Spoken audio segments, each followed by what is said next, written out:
এটা ভিডিঅ' দিছিলোঁ। অসমৰ বিৰোধী দলৰ দলপতি দেৱব্ৰত শইকীয়াৰ সংবাদমেল।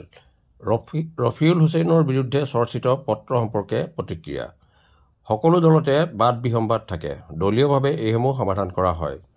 চেয়াৰমেন আলীক লৈ যি সিদ্ধান্ত দিয়া হ'ল তাক লৈ সুখী নহয় বিৰোধী দলৰ দলপতিজন। এয়া অসোৱাপূৰ্ণ বুলি মন্তব্য। প্ৰাপ্য মৰ্যাদা লাভ নকৰাত আৰ্থিকভাৱে লোকচানৰ সন্মুখীন হোৱা কলেজ শিক্ষকসকলে গুণোৎসৱ বৰ্জনৰ সিদ্ধান্ত লোৱা সন্দৰ্ভত মন্তব্য কৰে দেৱব্ৰত শইকীয়াই। ইমান লোন লোৱাৰ পিছতো মুখ্যমন্ত্ৰীয়ে আৰু 1000 কোটি লোন লৈ শিক্ষকক প্ৰাপ্য আদায় দিয়ক বুলি দাবী দেৱব্ৰত শইকীয়াৰ। Bureau report, Patkai TV. কংগ্ৰেছৰ টিকটত নিৰ্বাচিত বিধায়কে যিজনে প্ৰথমবাৰ UDFৰ হৈ জয়লাভ কৰিছিল, দ্বিতীয়বাৰ কংগ্ৰেছী হৈ জয়লাভ কৰিলে, তৃতীয়বাৰো তেখেতে এনেকৈ আমাৰ কংগ্ৰেছ দলৰ মানে চিট লোৱাৰ পিছত তেখেতে এনেকুৱা ধৰণৰ কথা কোৱাটো সম্পূৰ্ণ দল বিৰোধী কথা। আৰু তেখেতে কৈছিল যে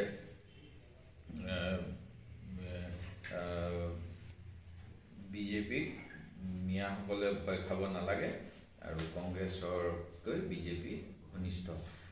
এই কথাবিলাকৰ আমি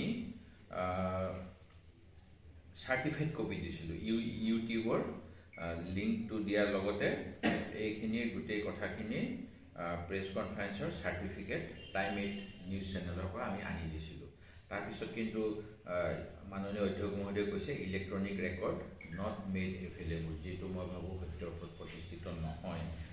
ঠিক তেনেকৈ তেখেতে যোৱা 12/3/2022 তাৰিখে স্পীকাৰ মহোদয়ক এখন চিঠি লিখিছিল যে তেখেতৰ যিটো আমি বিধানসভাত আমি গ্ৰুপ হিচাপে বহোঁ, কংগ্ৰেছৰ সদস্যখিনি একেলগে বহোঁ আৰু বিজেপিৰ সদস্যখিনি এফালে বহে, UDFৰ সদস্যখিনি এফালে বহে।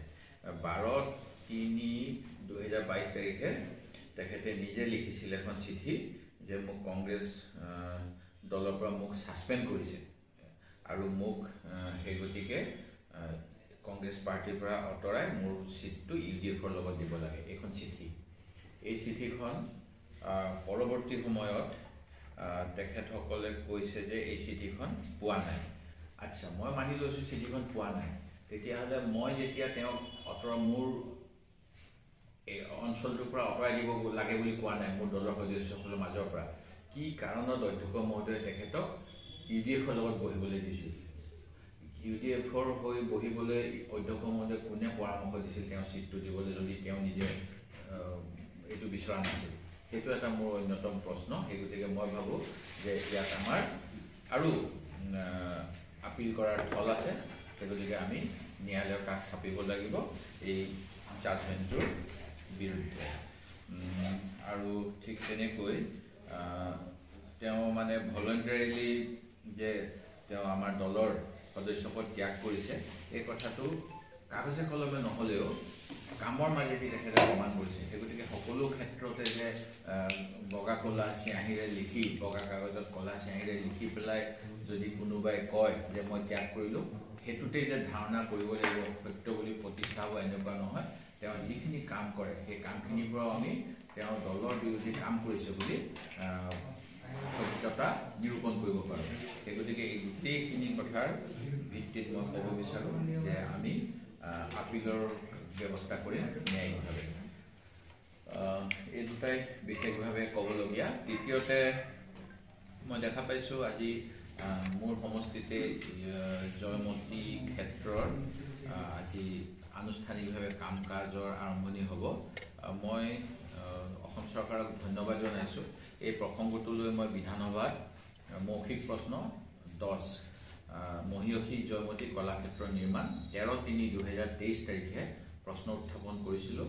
আৰু লগতে মই সেই সময়ত 2010-11 চনত যি সময়ত কংগ্ৰেছৰ চৰকাৰ আছিল আৰু পৰৱৰ্তী 16 চনত বিজেপি চৰকাৰ আহিলে, সেইখিনি সময়তে অসম চৰকাৰৰ ফালৰ পৰা প্ৰায় 45 কোটি টকাৰ এটা মহাসতী জয়মতী নামত সাংস্কৃতিক প্ৰকল্প শিৱসাগৰৰ জেৰেঙা পথাৰত লাগে বুলি যিটো প্ৰস্তাৱনা হৈছিল, এই প্ৰস্তাৱটো আৰু আগুৱাই নিবলৈ মই দাবী জনাইছোঁ।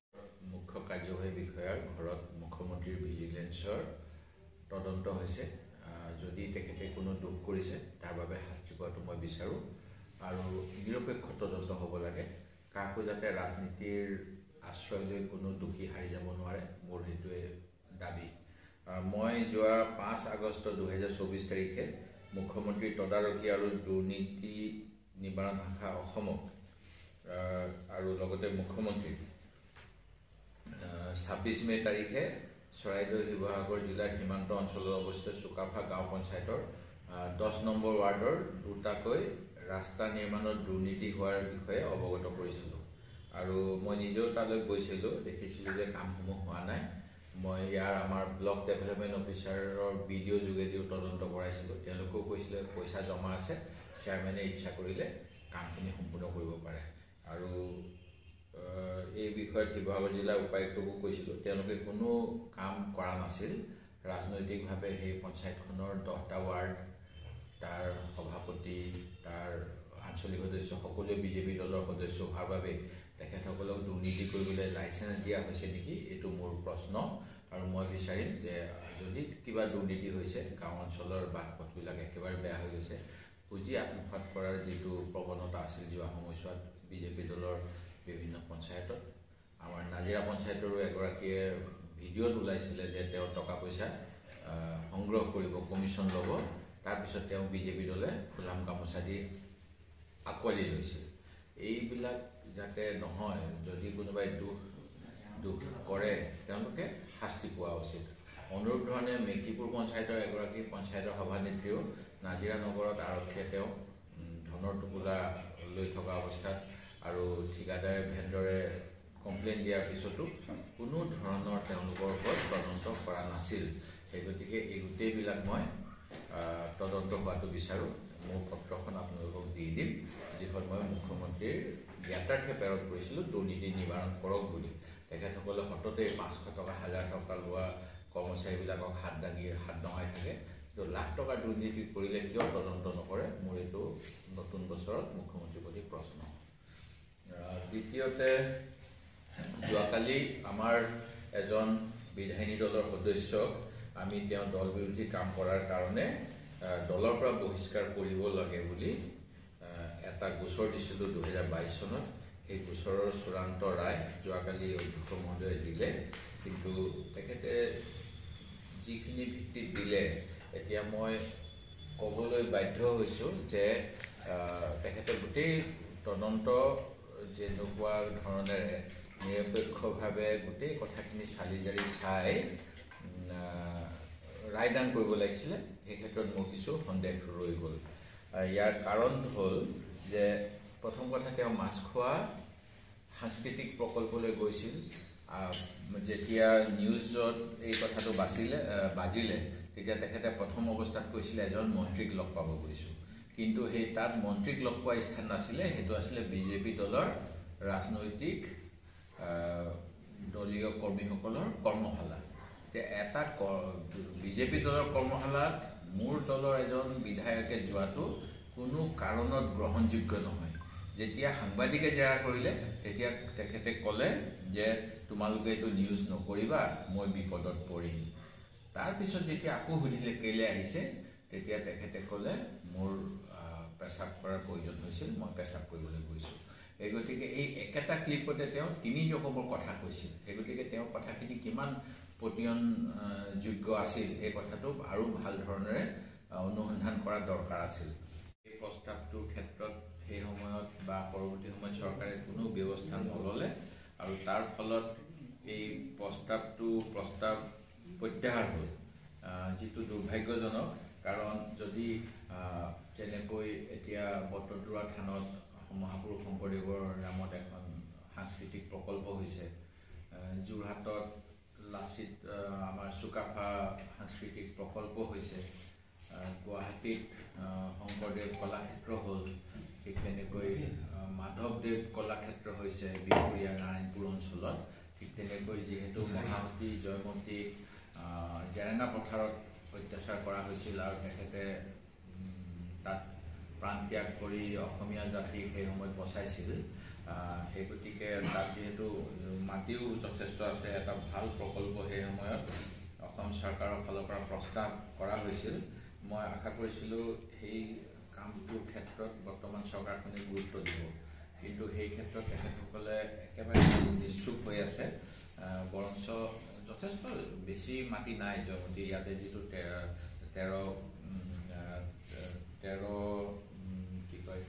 13 বিঘামান মাটিত অসম চৰকাৰে 3 কোটিমান টকা দিয়া হ'ব বুলি ঘোষণা কৰিছিল সেই অনুসৰি কাম কৰিবলৈ গৈ আছে মই এই প্ৰকল্পটো নিশ্চিতভাৱে সমৰ্থন জনাম কিন্তু পূৰ্বতে যি মহামতী জয়মতীৰ নামত এটা বৃহৎ প্ৰকল্প জেৰেঙা পথাৰত লোৱাৰ ব্যৱস্থা কৰা হৈছিল সেইটোকো আগুৱাই নিম বুলি মোক যিটো আশ্বাস দিছিল বিধানসভাত যে ৰাজ্য চৰকাৰে এই ক্ষেত্ৰত নতুন চিন্তা চৰ্চা কৰিব বুলি কৈছিল সেই চিন্তা চৰ্চা আৰম্ভ কৰিবলৈ মই অসম চৰকাৰক দাবী জনাইছোঁ বাকী আপোনালোকৰ যদি কিবা আছে ধৰণে আপোনালোকে প্ৰস্তুতি চলাইছে বা কুচকাজ কেনেধৰণে আৰম্ভ কৰিছে পঞ্চায়ত নিৰ্বাচনৰ বাবে নিশ্চিতভাৱে আমাৰ দলৰ ফালৰ পৰা বিভিন্ন সময়ত আলোচনা কৰা হৈছিল জিলা পৰ্যায়ত ব্লক পৰ্যায়ত নীতি নিৰ্দেশনা দিয়া হৈছে আৰু যিসকল প্ৰাৰ্থী এইবাৰ যিহেতু কিছু মুখ্যমন্ত্ৰী মহোদয়ৰ এটা ভয় হৈছে যে যদি দলীয় চিম্বলৰ বিজেপিৰ নেতাসকলক খেলিবলৈ দিয়ে জনবিৰোধী কাম কৰাৰ কাৰণে অসমীয়া জনগণে তেখেতসকলৰ দলীয় চিম্বলৰ প্ৰাৰ্থীসকলক নিৰ্ঘাত হৰুৱাব কাৰণ ইয়াৰ পূৰ্বে মুখ্যমন্ত্ৰী মহোদয়ে বিভিন্ন সময়ত ৰাজনৈতিক তেওঁৰ বিপৰ্যয় নোহোৱা নহয় হোৱাৰ কাৰণে কোনোবা সময়ত কয় অসমীয়া মানুহৰ ভোট নালাগে কোনোবা সময়ত কয় মিয়া মানুহৰ ভোট নালাগে কোনোবা সময়ত কয় শিক্ষকসকলৰ ভোট নালাগে কোনোবা সময়ত কয় আমাৰ হিন্দী ভাষীসকলৰ ভোট হ'লে চলি যাব এনেকুৱা কথা বিভিন্ন সময়ত তেখেতে মন্তব্য দি সকলোকে আঘাত দি আহিছে শিৱসাগৰ জিলাত কেনেকুৱা ঘটনা হৈছিল আপোনালোকে জানে সেই গতিকে ইয়াত গৌৰৱ গগৈ ডাঙৰীয়াক গোটেই বিধানসভাৰ সকলোবিলাকতে যিবিলাকত বিজেপিৰ বিধায়ক আছে সেইবিলাকতো আমাৰ বিজেপি ভোট বৃদ্ধি পাইছিল সেই গতিকে তেখেতৰ কিছু সন্দেহ আছে সেই গতিকে তেওঁলোকে নতুন এটা নিয়ম কৰিলে আৰু এই নিয়ম কৰাৰ উপৰিও যেনেধৰণে সমষ্টি পুনৰ নিৰ্ধাৰণৰ সময়ত ঐতিহ্যমণ্ডিত শিৱসাগৰ জিলাৰ সমষ্টি হ্ৰাস কৰাৰ উপৰিও বিভিন্ন মানে যোগ বিয়োগ কাটকুট কৰি পেলাই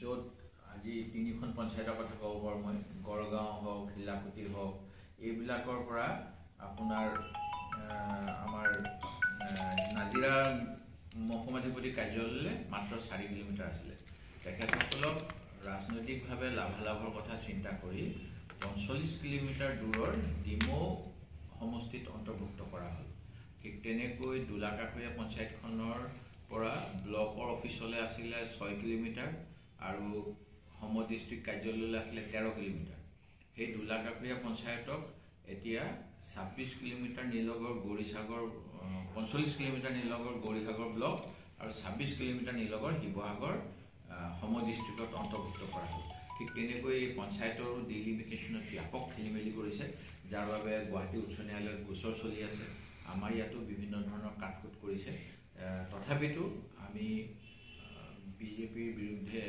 যিসকলে আগ্ৰহী তেখেতসকলৰ লগত কথা বাৰ্তাও পাতিছোঁ মোৰ সমষ্টিত ভাৰতীয় কমিউনিষ্ট পাৰ্টিয়ে এটা সময়ত প্ৰতিনিধিত্ব কৰিছিল তেখেতসকলৰ কোনো অঞ্চলত প্ৰভাৱ আছে বুলি তেখেতসকলে দাবী কৰি দুই এটা চিটৰ কথা কৈছে আমি সেইখিনিও বিবেচনা কৰি আছোঁ সেই গতিকে আমাৰ সভাপতিয়ে খবৰ দৰে স্থানীয় পৰ্যায়ত বুজা পৰা হ'ব পাৰে কিন্তু ৰাজ্যিক পৰ্যায়ত তেনেকুৱা কোনো কথা এতিয়া হোৱা নাই কালিৰ দিনটোত এখন বিশেষ পত্ৰৰ চৰ্চা লাভ কৰিছিলে সেই পত্ৰখনৰ লগত কিবা ক'ব মই এখন পত্ৰ পোৱা নাই মোৰ হাতত আছে পত্ৰখন কিন্তু মই ভাবোঁ দলীয় নীতি শৃংখলা সকলোৱে মানিব লাগে আৰু দলৰ যিটো গাইডলাইনটো সকলোৱে ফ'ল' কৰিব লাগে এই ক্ষেত্ৰত দুটা কথা আহিব জিলা সভাপতিজন হ'ল আহ্বায়ক জিলা সভাপতিয়ে যদি এজন সন্মানীয় বিধায়কক সেই সভাখনলৈ নিমন্ত্ৰণ জনোৱা নাই এয়া দুৰ্ভাগ্যজনক তেখেতৰ ওপৰতো চৌকচ হ'ব লাগে ঠিক তেনেকৈ পত্ৰখন কি কাৰণে ৰাজহুৱা হ'ল সেইটোও মই নাজানো আমাৰ ফালৰ পৰা আগতেও কোৱা হয় দলীয় কথাবিলাক আলোচনা কৰিবলৈ দলীয় মঞ্চ আছে সেই গতিকে সেই ক্ষেত্ৰত তেখেতকো খুব সম্ভৱ সভাপতিয়ে জবাবদিহি কৰিব আৰু এনেকুৱা কথা অকল আমাৰেই হয় তেনেকুৱা নহয় আপোনালোকে জানে ৰাজেন গোহাঁই ডাঙৰীয়া বিজেপি দলৰ প্ৰতিষ্ঠাপক তেখেতে ডিমৌত আহি পেলাই নতুন আঞ্চলিক দল কৰাৰ কথা কৈ গৈছে সেই গতিকে সকলো দলতে বাদ বিসম্বাদ থাকে সেইটো কিমান দূৰ নেতৃত্বই বুজা পৰাৰ মাধ্যমেৰে সমাধান কৰিব পাৰে তাৰ দলৰ ভৱিষ্যত নিৰ্ভৰ কৰিব। আৰু বিশেষকৈ আৰু এটা কথা, যিটো ধুদৰালি, এতিয়া ধুদৰালিৰ ক্ষেত্ৰত কি ক'ব? ধুদৰালিটো একদম এনে জৰা দিন। ধুদৰালিটোৰ ক্ষেত্ৰত আজি দুমাহমান আগতে মই বিভাগীয় অভিযন্তাৰ লগত কথা পাতোঁতে তেখেতসকলে কৈছিল যে যিজন ঠিকাদাৰ ৰাজনৈতিক আশীৰ্বাদ পুষ্ট হৈ আমাৰ গোটেই সমগ্ৰ যোৰহাট আৰু শিৱসাগৰ জিলাৰ গোটেই কামখিনি তেখেতে লৈছিল আৰু তেখেতৰ হৈ সাংসদ আৰু কোনোবাবিলাকে তাত চাপ ঠিকা লৈছিল, তেওঁক মই ব্লেকলিষ্ট কৰিবলৈ কৈছিলোঁ। মোৰ সমষ্টিৰো দুটামান ৰাস্তা একেবাৰে শোচনীয় কৰি থৈছে। উদাহৰণস্বৰূপে ৰদৈয়ালি ৰাস্তাটো, যিটো মুখ্যমন্ত্ৰীয়ে 2021 চনৰ খুব সম্ভৱ মাৰ্চ মাহত আৰম্ভ কৰাইছিলে কাম, সেইটো এতিয়া মানে একেবাৰে গাড়ী যাব নোৱাৰা হৈ আছে। সেই গতিকে সেই মানুহজনৰ পৰা কাম কেইটামান নাইকিয়া কৰিবলৈ কোৱা হৈছিল। এই ধুদৰালি, তাৰপিছত অসমমালাত যিটো আমাৰ শিৱসাগৰৰ পৰা শিমলুগুৰি হৈ সোণাৰীলৈ যায় সেই ৰাস্তাটো, এতিয়া তেওঁলোকে কিবা বুজা পৰা কৰি তেওঁৰ পৰা চাৰেণ্ডাৰ কৰি লোকেল কণ্ট্ৰেক্টৰ এজনে এই শিৱসাগৰ সোণাৰী ৰাস্তাটো লৈছে বুলি শুনিছোঁ। আৰু যিটো ধুদৰালিটোৰ আমগুৰি অংশটো বেছিকৈ বেয়া হৈ আছে, সেই অংশটোৰ কাৰণে নতুনকৈ টেণ্ডাৰ কৰিম বুলি কৈছিল অসম চৰকাৰে, আৰু এইখিনি সময়ত মেইনটেইন কৰিবলৈ বিভাগীয় পুঁজি দিব বুলি কৈছিল। এতিয়া কিমান দূৰ কি হ'ল মই অহাকালি অফিচ খুলিলে গম পাম, কিন্তু মই যোৱাকালি আমগুৰিৰ সাংবাদিকসকলে কৈছে যে 18 কোটি টকা আত্মসাৎ হ'ল বুলি কৈছে। এই বিষয়ে মই জ্ঞাত নহয়, যদি তেনেকুৱা হয় মই নিশ্চিতভাৱে তাৰ জবাবদিহি কৰিম। এটা মই প্ৰশংসনীয় পদক্ষেপ বুলি প্ৰথমে কৈ ল'ম, কামত আহক নাহক এইটো মূল্যায়নে ক'ব। গুণোৎসৱ বুলি এটা নতুন ব্যৱস্থা কৰিছিল, য'ত শিক্ষানুষ্ঠান হওক বা চিকিৎসালয়ৰ মূল্যায়ন কৰাৰ ব্যৱস্থা কৰিছিল। আৰু মূল্যায়ন কৰাতেই সীমাবদ্ধ নাথাকি যদি তেখেতসকলে তাৰ যিসমূহ আহুৱা, সেই আহুৱাখিনি দূৰ কৰাৰ ব্যৱস্থা ল'লে হয়, তেতিয়াহ'লে মই আঁচনিখন সফল বুলি ক'লোঁ হয়। এতিয়া মই সম্পূৰ্ণ নম্বৰ দিবই নোৱাৰোঁ আঁচনিখনক, কাৰণ গুণোৎসৱৰ যিখিনি আউটকাম, সেই আউটকামৰ পিছত আমি দেখা পাইছোঁ যোৱা সময়ছোৱাত চৰকাৰে পুঁজি যোগান ধৰা নাই। তাৰ ফলত এটা শ্ৰেণী কোঠাত 4টাৰ পৰা 5টা শ্ৰেণীলৈকে ছাত্ৰ ছাত্ৰীয়ে অসমীয়া মাধ্যমৰ বিদ্যালয়ত পাঠ গ্ৰহণ কৰে। ইয়াৰ অৰ্থই মই এইটোৱে ক'ম যে ক্লাছ 2ৰ এজন ছাত্ৰই এখন কাণেদি যদি ক্লাছ 2ৰ কথা শুনে, এখনেদি ক্লাছ 3ৰ শুনে। ক্লাছ 1ৰ জনে তেওঁৰ নিজৰ কথাখিনি এখন কাণেদি শুনিব লাগিব আৰু এখন কাণেদি ক্লাছ 2ৰ শুনিব লাগিব। এনেকুৱা হ'লে মানে শিক্ষাৰ মানদণ্ড, অসমীয়া মাধ্যমৰ অসমীয়া ভাষাৰ উন্নতি কেনেদৰে হ'ব? চৰকাৰে ডাঙৰ 7 কোটি টকীয়া বিল্ডিং দিব বিচাৰিছে, মোৰ সমষ্টিত 2খন আহিব, মই ভাল পাইছোঁ। কিন্তু যদি কম খৰচত অসম টাইপৰ বিল্ডিং বনাই, যদি তাতকৈ কম পুঁজিৰে সকলো বিদ্যালয়কে শ্ৰেণীকোঠা পৃথক শ্ৰেণী অনুসৰি দিয়াৰ ব্যৱস্থা কৰিলে হয়, তেতিয়া শিক্ষা ব্যৱস্থাৰ মান উন্নত হ'ল হয়। ঠিক তেনেকৈ এতিয়া মই দেখা পাইছোঁ যে কলেজ শিক্ষকসকলৰো আজি 2012 চনৰ পৰা তেখেতসকলক যেনেধৰণৰ পদোন্নতি দিব লাগে সেইখিনি দিয়া নহ'ল। সেই সময়ত শিক্ষামন্ত্ৰী কোন আছিল আপোনালোকে জানেই। পদোন্নতি নিদিয়াৰ ফলত তেখেতসকলৰ সন্মানো লাঘৱ হৈছে আৰু আৰ্থিকভাৱেও একোজন শিক্ষকৰ বোধ কৰোঁ 30-40 লাখ টকাকৈ পাবলগীয়া পইচা, যিটো তেওঁলোকৰ সেৱা বিধিত আছিলে, সেইখিনিৰ পৰা বঞ্চিত হৈছে। কোনোবা এজনে কৈছিল যে কৃষক, সামৰিক বাহিনী আৰু শিক্ষকসকলক আমি মৰ্যাদা দিব লাগে, তেওঁলোকক যথোচিত সন্মান দিব লাগে, তেতিয়া দেশখন প্ৰগতি হয়।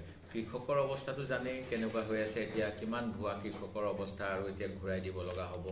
ঠিক তেনেকৈ সামৰিক বাহিনীক 1 ৰেংক 1 পেঞ্চন দিয়া নাই, তাতো অসন্তুষ্টি চলি আছে। পেঞ্চনৰ ব্যৱস্থা হোৱা নাই, নিউ পেঞ্চন পলিচি অহাৰ পিছত। এতিয়া শিক্ষকসকলৰ ক্ষেত্ৰত যদি তেওঁলোকে আমাৰ ভৱিষ্যত প্ৰজন্মক যিহেতু পাঠদান কৰি ভাল নাগৰিক বনায়, মই ভাবোঁ অসম চৰকাৰে ইমানকৈ লোন লৈ থাকে, শিক্ষকসকলৰ বেকলগখিনি পূৰাবলৈ মোৰ অনুৰোধ, মুখ্যমন্ত্ৰীয়ে অকল শিক্ষকৰ কাৰণে 1000 কোটি টকা হ'লেও লোন লৈ লওক, কাৰণ তেওঁ আমাৰ ওপৰত ইতিমধ্যে 1.5 লাখ কোটিতকৈ অধিক ঋণৰ বোজা জাপি দিছে। আমি 1 লাখ বহন কৰিব পাৰিম, 1.5 লাখ কৰিব পাৰিলে, কিন্তু শিক্ষকসকলক ভাল ধৰণেৰে তেওঁলোকে যাতে শিক্ষাৰ কামত ব্ৰতী হয় তাৰ বাবে সুবিধা দিয়ক, এইটোৱে মোৰ চৰকাৰৰ ওচৰত নতুন বছৰত অনুৰোধ।